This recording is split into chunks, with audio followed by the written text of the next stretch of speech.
Gloire à Dieu. Voilà, bonsoir à chacun d'entre vous. Que le Seigneur nous bénisse abondamment. Je crois qu'il a commencé déjà à le faire et c'est ce qu'il va encore faire et c'est ce qu'il va continuer de faire. Le Seigneur veut notre bien. Alléluia. Il ne le veut pas à n'importe quel prix parce qu'il ne peut se renier lui-même, mais il veut notre bien et il veut nous bénir encore ce soir. À lui soit la gloire. Nous allons ouvrir la parole de Dieu dans un texte que nous connaissons bien, ce qui est le récit du Fils prodigue. Et ce texte se trouve dans l'Évangile de Luc, chapitre 15, à partir du verset 11. Nous ferons la lecture ensemble.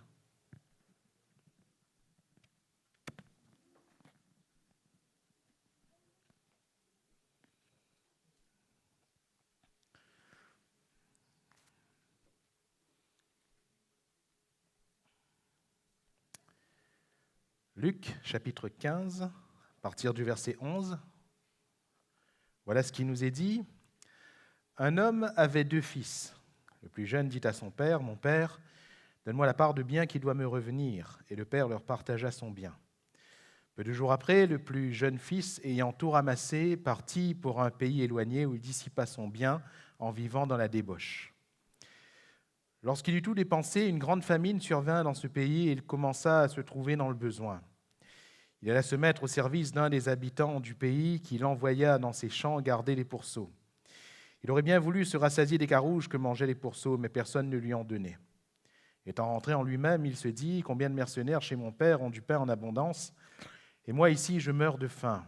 Je me lèverai, j'irai vers mon père et je lui dirai « Mon père, j'ai péché contre le ciel et contre toi, je ne suis plus digne d'être appelé ton fils.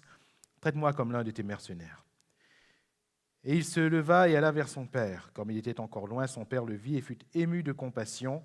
Il courut se jeter à son cou et le baisa. Le fils lui dit, « Mon père, j'ai péché contre le ciel et contre toi. Je ne suis plus digne d'être appelé ton fils. » Mais le père dit à ses serviteurs, « Apportez vite la plus belle robe et l'en revêtez. Mettez-lui un anneau au doigt et des souliers aux pieds. Amenez le veau gras et tuez-le. Mangeons et réjouissons-nous, car mon fils que voici était mort et il est revenu à la vie. Il était perdu et il est retrouvé. Et ils commencèrent à se réjouir. Amen. » Gloire à Dieu. J'aimerais lire également un court passage dans la première épître de Jean, dans le chapitre 1er, à partir du verset 7 jusqu'au verset 10. 1 Jean, chapitre 1er, à partir du verset 7. Voilà ce que l'apôtre va déclarer. « Mais si nous marchons dans la lumière comme il est lui-même dans la lumière, nous sommes mutuellement en communion et le sang de Jésus-Christ, son Fils, nous purifie de tout péché. Si nous disons que nous n'avons pas de péché, nous nous séduisons nous-mêmes et la vérité n'est point en nous. Si nous confessons nos péchés, il est fidèle et juste pour nous les pardonner et pour nous purifier de toute iniquité. Si nous disons que nous n'avons pas péché, nous le faisons menteur et sa parole n'est point en nous. Amen. » Courbons-nous quelques instants et prions le Seigneur. Seigneur notre Dieu, merci pour les saintes Écritures. Merci pour ta parole, Seigneur. Merci car elle est vivante et elle est permanente, Seigneur. Elle ne tarit pas, elle ne bouge pas, de sorte que le ciel et la terre que nous voyons passeront, mais tes paroles ne peuvent pas passer, Seigneur. Elles ne peuvent pas passer. Et ce soir, nous te prions pour que cette parole trouve le chemin de nos cœurs et produise en nous ce qui est en toi, c'est-à-dire la vie et la vie éternelle, dans le nom de Jésus-Christ. Merci, Seigneur. Amen. Gloire à Dieu. Ce soir, vous l'aurez compris, on va partager au sujet du thème principal de cette histoire du Fils prodigue. Et ce thème, c'est bien sûr la repentance. La repentance. La repentance, c'est comme nous l'avons lu dans Jean, la repentance, c'est venir dans la lumière, c'est marcher dans la lumière et c'est être lavé par le sang de Jésus. Le chemin du royaume de Dieu est la repentance. Aussi, quand Jésus commence son ministère, il est premièrement précédé par Jean-Baptiste avec ce message central qui est prêché, repentez-vous, repentez-vous, car le royaume de Dieu est proche. Voilà le message principal de la voix qui crie dans le désert de celui qui est appelé l'Élie qui devait revenir. Le message est « Repentez-vous ». Pourquoi ? Car le royaume de Dieu est proche. Et ce soir, j'aimerais dire que le royaume de Dieu est là. En Jésus, le royaume de Dieu est là. Et le royaume de Dieu est, chers amis, frères et sœurs, beaucoup plus près de nous. On a la personne de Jésus. Pour pouvoir y entrer, il faut se repentir. Jésus, commençant son ministère, quand nous regardons à l'évangile de Marc, avant même qu'il nous ait parlé des miracles, avant même qu'il nous ait parlé de tous les enseignements, le premier message de Christ, c'est « Repentez-vous », car les temps sont accomplis. Les temps sont accomplis. Repentez-vous. Et chers amis, tout est accompli. Dieu le Père a donné son Fils unique, afin que quiconque croit en lui ne périsse point, mais qu'il ait la vie éternelle. Jésus-Christ, le Fils de Dieu, est venu mourir à la croix du calvaire. Il est mort, bien plus, il est ressuscité des morts. Et s'il a donné sa vie et qu'il est ressuscité, c'est pour vous et pour moi, afin que nous soyons sauvés. Mais ce salut passe par un seul chemin, ne passe que par un chemin de tout temps, de toute génération. Et si les modes changent, si en termes de vêtements, il y en a qui semblent plus démodés, d'autres viennent à la mode ou reviennent à la mode, si les styles de pensée changent, si la technologie change, ce chemin n'a jamais changé. Il faut toujours se repentir pour entrer dans le royaume de Dieu. Il faut toujours se repentir pour hériter de la fête, pour hériter de la joie, pour hériter du bonheur, pour hériter de ce que Dieu a pour nous. Il faut qu'on se repente, bien-aimés, et il faut vivre cette vie de repentance afin que vous et moi nous soyons sauvés. Alléluia. Il est question ici d'un homme qui avait des fils. Et voyez-vous, chers amis, cet homme symbolise Dieu, car nous sommes, d'une certaine manière, tous et toutes, enfants de Dieu dans le sens où il nous a créés. Nous venons tous de Dieu dans le sens où il nous a créés. La Bible ne nous parle pas de créatures du diable, parce que le diable ne peut pas créer, il n'a pas ce pouvoir, il n'a pas cette puissance. Mais Dieu est créateur. Et la Bible, dans le livre de la Genèse, nous dit qu'il a créé l'homme à son image et à sa ressemblance. Tous et toutes, nous sommes des produits de la création de Dieu. Vous et moi, nous sommes sur cette terre parce que Dieu l'a décidé. Et il n'y a aucun accident. Personne n'est venu par le fruit du hasard. Personne n'est venu sur cette terre parce qu'il y a eu un concours de circonstances. Non. Tous, nous sommes là parce que Dieu l'a voulu. Et chers amis, quelle grâce, parce que Dieu a voulu que nous soyons là ce soir. Dieu a voulu que nous vivions ce soir et que nous soyons là à l'écoute de l'Évangile.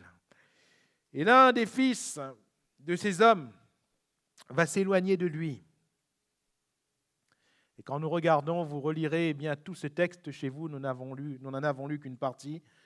La réalité, c'est que finalement, les deux fils étaient bien loin de leur père, les deux.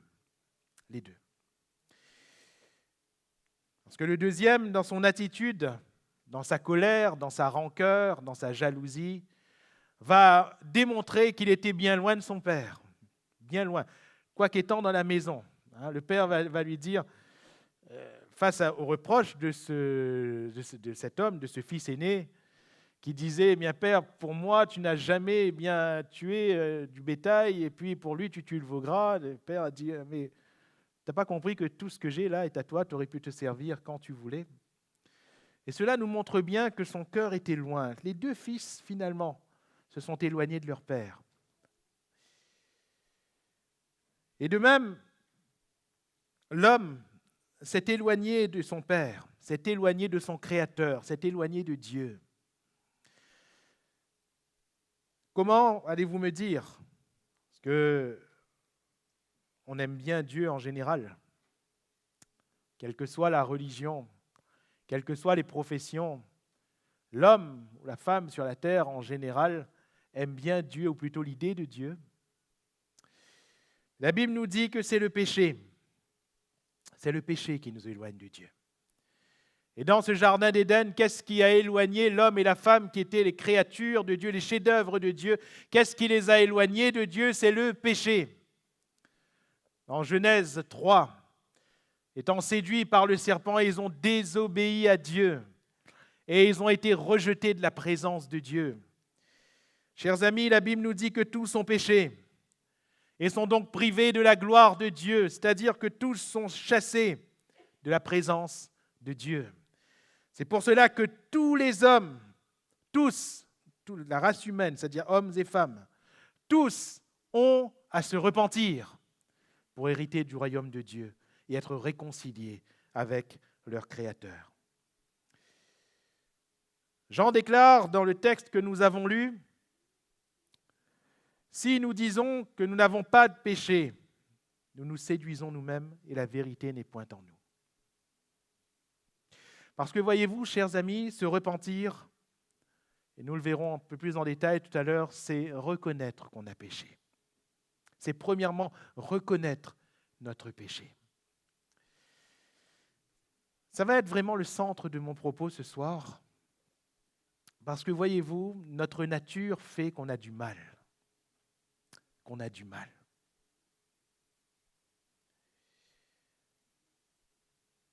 Qu'était le péché de ce fils, le plus jeune, qui a voulu partir?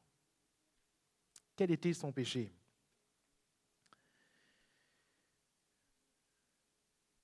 Eh bien, son péché était qu'à un moment donné, il a voulu vivre sans son père. Si je dois résumer le péché de ce fils cadet, il est là. Il a voulu vivre sans son père. Il a voulu vivre loin de son père. Il a voulu vivre dans son péché. Et cela nous amène à cette première conclusion. Chers amis, le péché n'est pas une fatalité dans le sens où trop souvent nous l'envisageons. Bien sûr que lorsqu'on dit que tous ont péché et sont privés de la gloire de Dieu, nous voulons dire par là que tous nous naissons pécheurs sur cette terre et c'est une vérité, une réalité. En naissant sur la terre, nous n'avons peut-être pas choisi d'être pécheurs. Personne ne l'a choisi. Nous l'avons hérité de nos pères. Mais en prenant possession de notre volonté, de notre libre arbitre,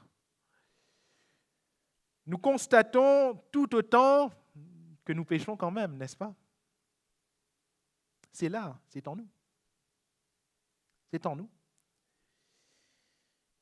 Il a voulu vivre sans son père. Et comment a-t-il voulu vivre sans son père? Premièrement, je soulignerai qu'il est allé dissiper son bien, selon le verset 13, en vivant dans la débauche.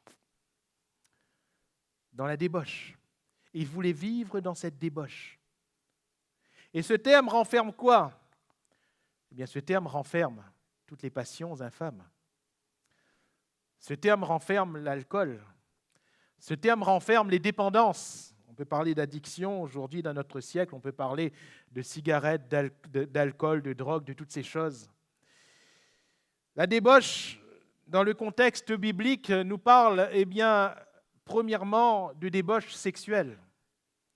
D'ailleurs, c'est ce que va dire le fils aîné. Il parle de son frère qui est allé manger son bien avec les prostituées. Il est ici question de débauche sexuelle. Il a voulu vivre sans Dieu, il a voulu vivre sa débauche, il a voulu vivre le péché dans son péché, c'était ce qu'il voulait. Et que personne ne se voile la face ce soir, frères et sœurs, chers amis, notre péché, on le veut.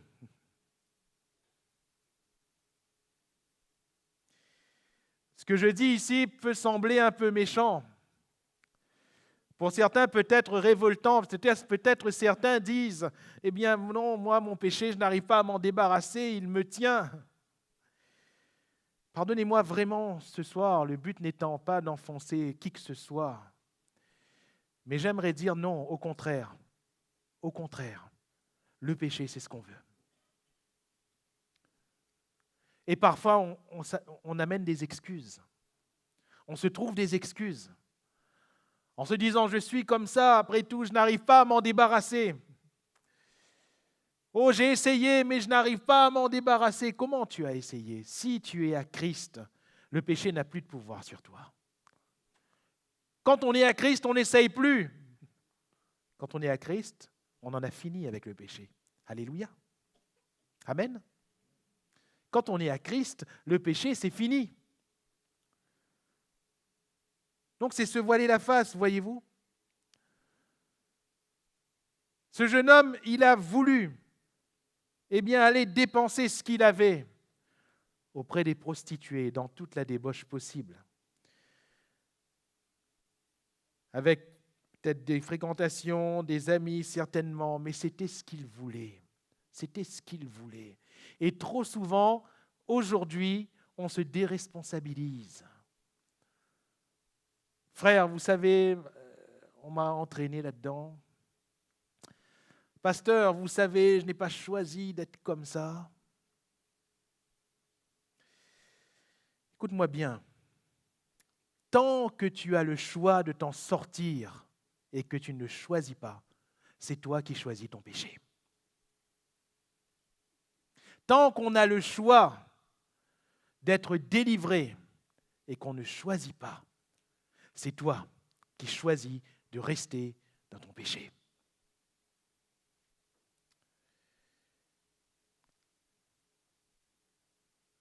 Deuxièmement, ce que je soulignerai concernant son péché,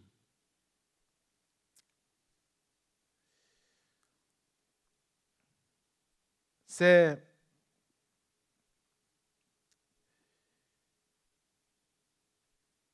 qu'il a voulu, finalement, comme je disais tout à l'heure, vivre sans son père. Mais il a voulu, presque que son père n'existe pas, que son père n'existe plus. Car que demande-t-il dans le deuxième verset du texte que nous avons lu? Donne-moi mon héritage. Donne-moi la part du bien qui doit me revenir. Oh, certains exégètes, commentateurs bibliques érudits de la Bible, ont, à partir de documents officiels, on dit que c'était parfaitement possible, selon les coutumes de l'époque, de demander son héritage avant que son parent ne décède. Mais quand on demande notre héritage, en général, on parle d'héritage quand la personne n'est plus, n'est-ce pas? Quand il y a mort.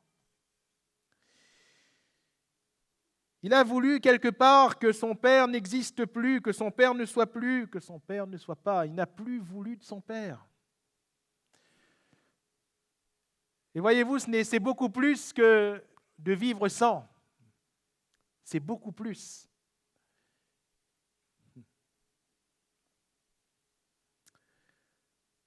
Chers amis, combien notre péché est grave lorsque dans nos actes, dans nos attitudes, dans notre pensée, dans notre mentalité, nous en arrivons au point que nous voudrions que Dieu ne soit plus. Que Dieu ne soit plus Dieu pour nous. Que Dieu n'ait plus ses regards sur nous. Que Dieu ne soit plus Dieu. Alors,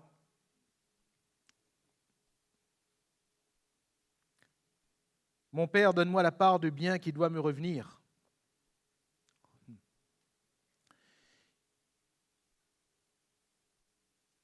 savez, la Bible nous parle de ce riche et du pauvre Lazare. La Bible nous dit que ce riche, finalement, c'était quoi son péché, hein?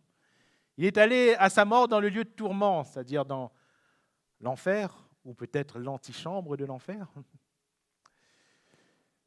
Mais c'était quoi son péché? C'était d'être riche? Parce que je sache, ce n'est pas un péché, la Bible ne le dit pas. Il menait joyeuse et brillante vie. C'était quoi son péché? D'avoir du confort? La Bible ne nous dit pas que c'est un péché non plus.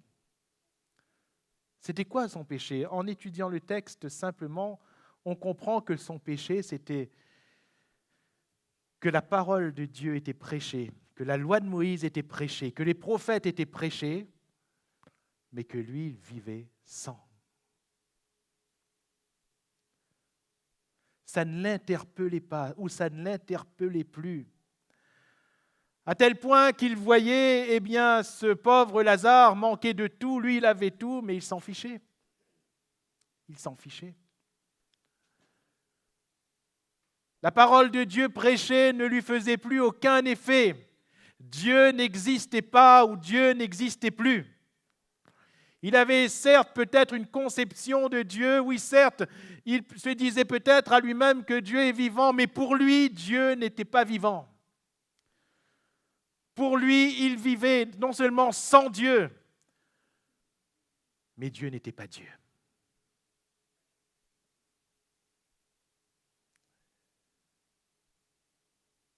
C'est pour cela que l'auteur de l'Épître aux Hébreux nous dit ceci, dans Hébreux 11, que c'est par la foi que l'on reconnaît que Dieu est Dieu. Alléluia. Et c'est par la foi que l'on s'approche de Dieu. Troisièmement, son péché, c'est quoi?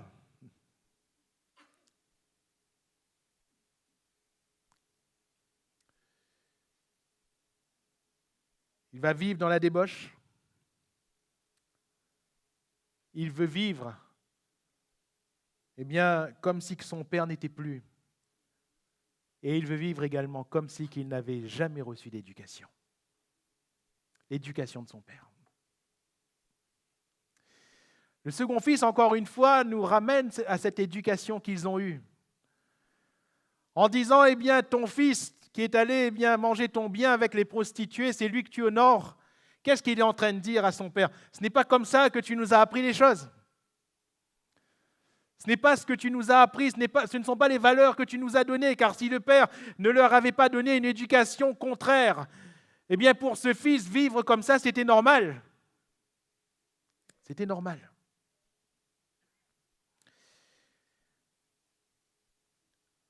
Frères et sœurs, je crois que la parole de Dieu nous éduque.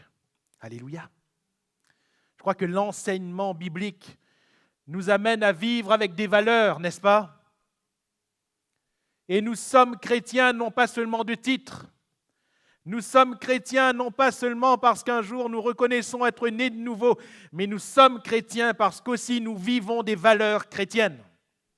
Alléluia. Nous avons des valeurs. Parce que Dieu nous a éduqués. Pardonnez-moi, je mets l'expression entre guillemets, je pense que tout le monde va la comprendre. Dieu nous éduque. Notre Père nous éduque, celui que nous appelons Père parce que nous sommes chrétiens.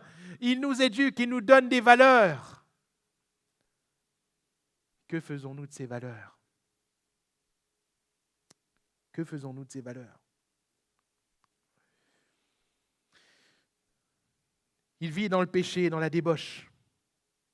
Pourtant, il est fils de son Père. Il vit en reniant son Père. Pourtant, il est fils de son Père.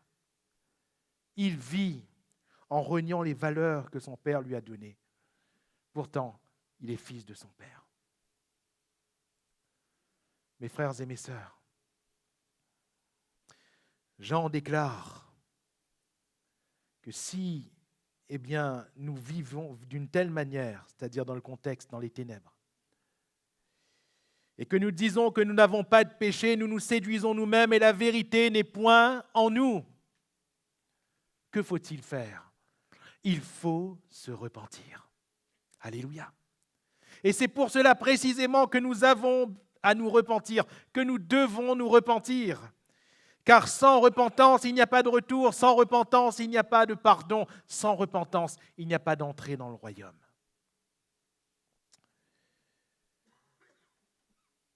C'est pour cela que ce jeune homme,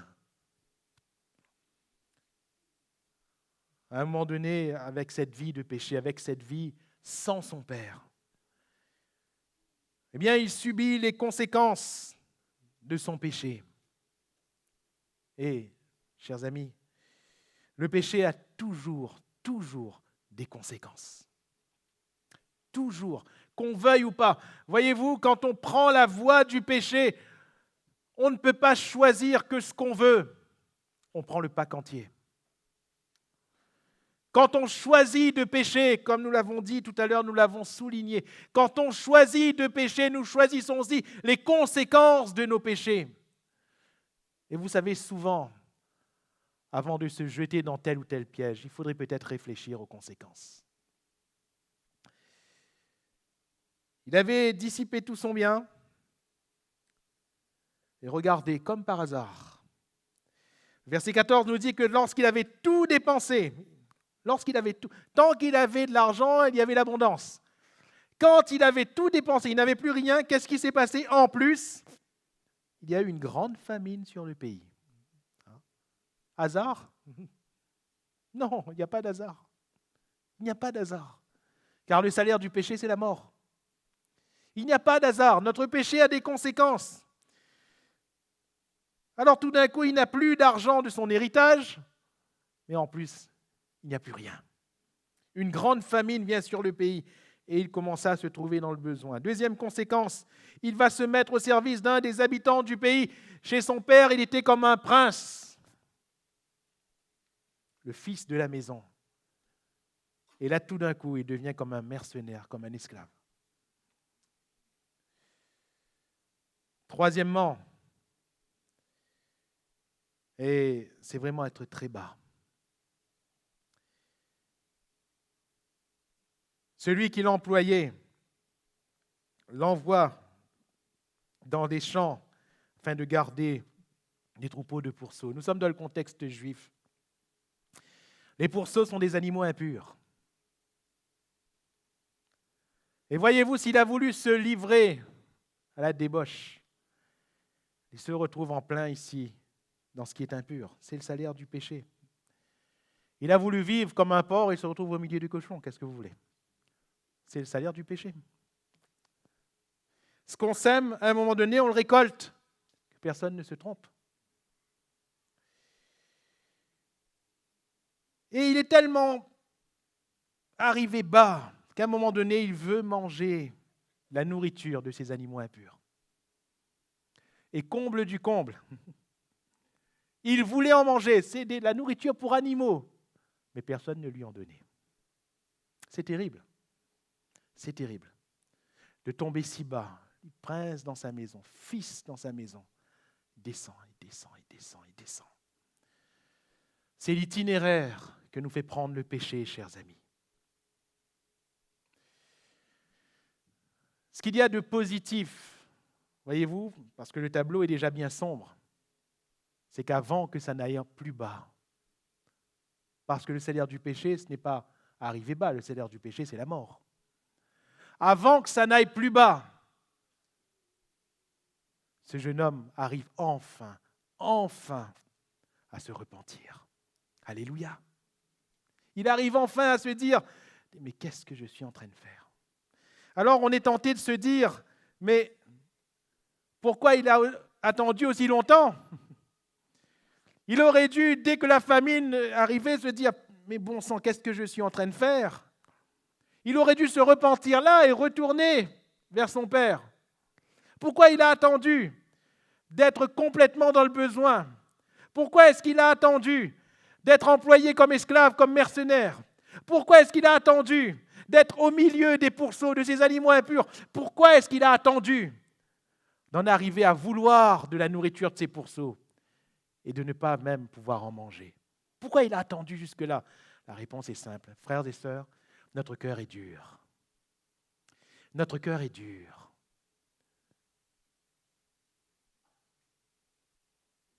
Le cœur de l'homme, il est méchant, tortueux, par-dessus tout. Qui peut le connaître? Notre cœur est dur, je dis bien notre, pas seulement le sien, mais le mien, le vôtre, notre cœur, le cœur de l'homme est dur. Et tant que nous ne choisissons pas de nous repentir, le Seigneur va faire venir les éléments, Le Seigneur va faire venir des éléments qui nous frapperont les uns après les autres. Et nous allons être rabaissés, humiliés, jusqu'à ce que nous choisissions enfin de nous repentir. Car sans la repentance, il n'y a pas de pardon, disais-je, il n'y a pas de joie, il n'y a pas de bonheur. Alors, comment s'est-il repenti ? Verset 17. Étant rentré en lui-même. Alléluia. Première étape de la repentance. Je crois que c'est une étape importante, primordiale. Étant rentré en lui-même. Il ne s'est pas dit, bon, je cours vers mon Père tout de suite. Non, étant rentré en lui-même, ça signifie quoi ? Qu'il a fait un examen. Il a fait un examen de sa réalité. Il a fait un examen de ce qu'il était devenu. Et il a fait un examen de son Père et de la maison de son Père. La repentance nous amène à nous considérer tels que nous sommes réellement, c'est-à-dire pécheurs. Alléluia. Si nous vivons dans la lumière nous montre que nous sommes pécheurs et qu'on a besoin de se repentir. Et si nous nous repentons, Jean va dire que le sang de Jésus, son Fils, nous purifie de tout péché. Alléluia. La Bible nous dit, et Jean le déclare également, nous l'avons lu, si nous confessons nos péchés, il est fidèle et juste pour nous les pardonner et pour nous purifier de toute iniquité. Alléluia. Si seulement nous voulions nous repentir. Et se repentir, c'est faire un examen de soi en reconnaissant qu'on a péché.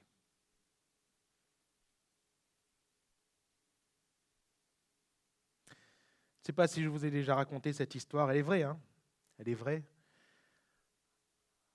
Un pasteur un jour passe dans une rue et puis tout d'un coup il voit un de ses chrétiens, des chrétiens de son église, au coin de la rue avec une cigarette en train de fumer. Alors, le pasteur s'empresse d'aller le voir et quand le chrétien l'a vu avec la cigarette comme ça, le chrétien était comme ça, le pasteur est arrivé et le chrétien fait.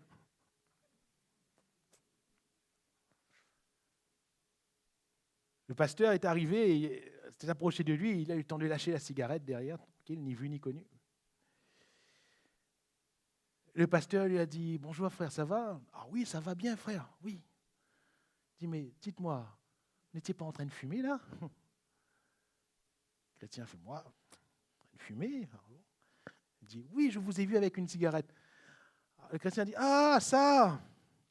Non frère, mais il ne fume pas moi. Il ne fume pas moi, non. Ça c'est juste une cigarette parce que le docteur a dit, moi il faut prendre. Mais il ne fume pas moi. Parce que soi-disant qu'il avait des problèmes d'estomac. Alors la cigarette aidait pour les problèmes d'estomac, ça je ne le savais pas. Mais apparemment c'était son médecin.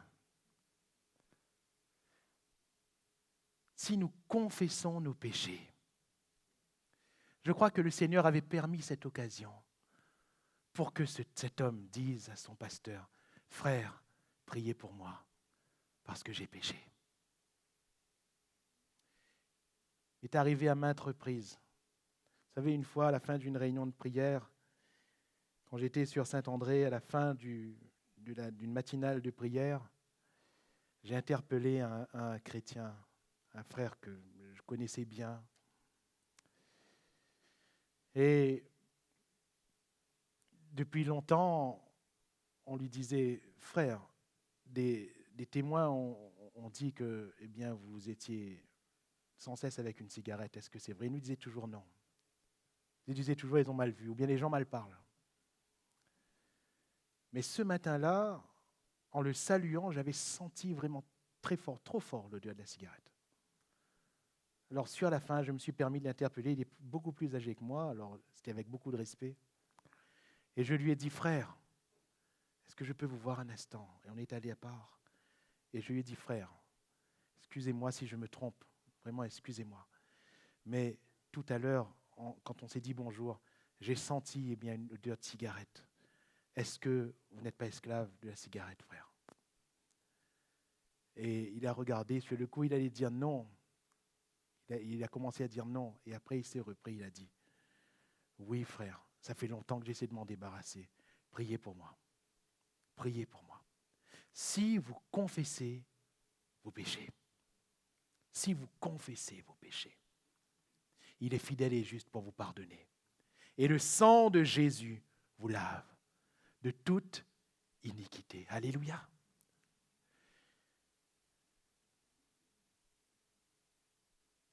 Étant rentré en lui-même, il fait un examen et il se dit les choses. Et il commence à confesser. Et il dit, mais j'ai péché, j'ai péché. Voyez-vous, ce ne sont pas seulement des paroles, ce n'est pas une formule, c'est ce qu'il constate, c'est profond. J'ai péché contre le ciel, contre Dieu et contre toi. Et voyez-vous, quand on se repent, c'est ce qu'on voit ici, et c'est la norme de la repentance. C'est le fruit de la repentance. Quand on se repent, on se sent tellement misérable qu'on accepte même des miettes. Je ne suis plus digne d'être appelé ton fils. Traite-moi comme un mercenaire. Alléluia. Parfois, vous avez des gens qui, soi-disant, se sont repentis, mais qui continuent à rouler des mécaniques. Excusez-moi, mais je ne crois pas dans cette repentance. Ce n'est pas, une vraie repentance. Car la véritable repentance nous fait sentir notre misère et nous fait accepter l'état de misérable. Traite-moi comme l'un de tes mercenaires. Alors, il retourne vers son Père, il retourne vers la maison de son Père, car, chers amis, la repentance nous amène vers le royaume de Dieu. Alléluia. C'est le chemin. Il retourne vers son Père, il retourne vers la maison de son Père. Et la repentance nous ouvre ce chemin si nous marchons dans la lumière. Alléluia. Il a commencé là à nouveau dans la lumière. Quand il a commencé à se dire, je ne suis qu'un pécheur, j'ai péché. Quand il a commencé à se dire, mais qu'est-ce que je suis devenu? Qu'est-ce que je suis en train de faire? Où suis-je réduit à être? Chers amis, la lumière a commencé. Alléluia. La lumière, elle est là. Voyez-vous, la lumière, ce n'est pas la sainteté immédiate. La lumière, ce n'est pas quand on voit qu'on a une auréole sur la tête. La lumière, Jean le dit, c'est quand on déclare, quand on confesse notre péché. Alléluia. C'est là que la lumière commence. Que la lumière commence dans ta vie ce soir. Que la lumière commence dans ta vie en confessant ton péché. Et il arrive vers son Père. Et c'est beau parce que la repentance nous amène dans l'amour de Dieu. Amen. Le Père l'aimait tellement. Ça, c'était inconditionnel, Le Père venait voir chaque jour si son fils revenait. Chaque jour. Parce que son Père l'aimait inconditionnellement. Dieu nous aime inconditionnellement. Alléluia. Et laissez-moi vous dire que chaque jour, Dieu sort, si je puis prendre cette image, Dieu sort pour voir si on vient vers lui par la repentance. Dieu sort, Dieu nous attend pour voir si on se repent et si on vient vers lui. Et ce soir, il t'attend. Ce soir, il nous attend. Alléluia. Afin que l'on puisse retourner vers le Seigneur. La repentance nous ramène dans l'amour de Dieu, car Dieu peut nous aimer, mais on peut rester loin de cet amour. Mais quand on se repent, on va dans ses bras. Alléluia. Il nous prend dans ses bras. L'amour de Christ manifesté à la croix, l'amour de Dieu manifesté à la croix en Jésus-Christ nous entoure, nous environne et nous comble. Alléluia. Quand on se repent, Dieu nous rend notre dignité, la robe et les chaussures. Et il n'est plus en haillons, il n'est plus les pieds par terre, mais sa dignité lui est rendue. Le Seigneur nous rend notre dignité. Alléluia. Nous sommes à nouveau enfants de Dieu. L'anneau au doigt, le Seigneur nous rend notre autorité quand nous sommes dans la repentance. Alléluia. Vous savez, il y a parfois des chrétiens qui ont perdu toute autorité, toute crédibilité, parce qu'ils ont refusé de se repentir. Alors l'anneau au doigt, ils ne l'ont plus eu. Il y a peut-être toujours la prestance, il y a peut-être toujours le ton, mais l'autorité n'est plus là. Quand nous nous repentons, Dieu nous donne son autorité à nouveau. Alléluia. Et puis, nous avons part à la fête, à la joie, parce que c'est là la part du chrétien. Amen. Le chrétien, sa part, c'est la joie, et c'est la fête pour l'éternité avec Dieu. Amen. Alors, repentez-vous, car le royaume de Dieu est proche. Le royaume de Dieu est proche et près de quiconque ce soir veut se repentir. Et ce chemin de la repentance nous conduit vraiment dans la lumière, nous conduit vraiment vers le Seigneur. Et le sang de Jésus, là, il nous lave. Ne nous trompons pas. Le sang de Jésus ne peut pas nous laver tant que nous restons loin de Dieu. Et tant que nous voulons rester dans notre péché, le sang de Jésus ne peut pas nous laver. Mais si nous nous repentons, et si nous nous retournons au Seigneur, si nous venons dans la lumière, alors le sang de Jésus nous lave de tout péché. Alléluia. Alors ce soir, frères, sœurs, chers amis, qui que tu sois, qui que ce soit qui se reconnaît pécheur dans ce lieu, repentez-vous, car le royaume de Dieu est pour vous. Amen. Courons-nous quelques instants.